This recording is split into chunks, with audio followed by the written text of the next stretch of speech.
Permitídeme que me presente. Son o Globo de San Roque, o aeróstato de papel máis grande do mundo, e o próximo 16 de agosto cumprirei 150 anos.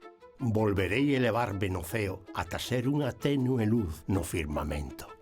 A chama que quenta o aire do meu interior para que ascenda confúndese co ceo estrelado de Betanzos, o lugar que me viu nacer en 1875, da man de Claudino Pita Pandero. Por aquí percorren o seu camiño os ríos Mendo e Mandeo que abrazan a cidade. Aquí en Betanzos poderedes coñecer o enorme patrimonio do seu centro histórico, con edificios cheos de lendas e rúas polas que simplemente pasear é unha aventura inesquecible. Mais aínda durante a Feira Franca Medieval, que este ano alcanza a súa 26 edición. E que dicir da nosa gastronomía coa mellor tortilla do mundo. Consello vos a acompañala cun viño branco lexítimo que se dá nestas terras.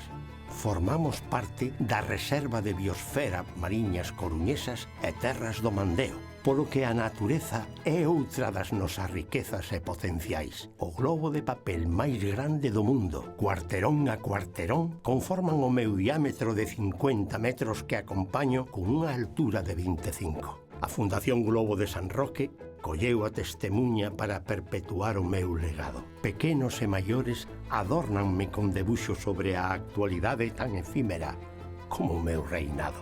Son o gran protagonista da noite de agosto na que cada ano se achegan para verme voar milleiros de persoas de todo o mundo, ademais de todos os betanceiros e betanceiras. O seu amor cara a min pasa de xeración en xeración. Quizáis haberá quen pense que só son un anaco ben armado de papel de estraza, pero cada un dos meus vós forma parte da historia desta terra. Vémonos en Betanzos a noite do 16 de agosto. Viva Betanzos!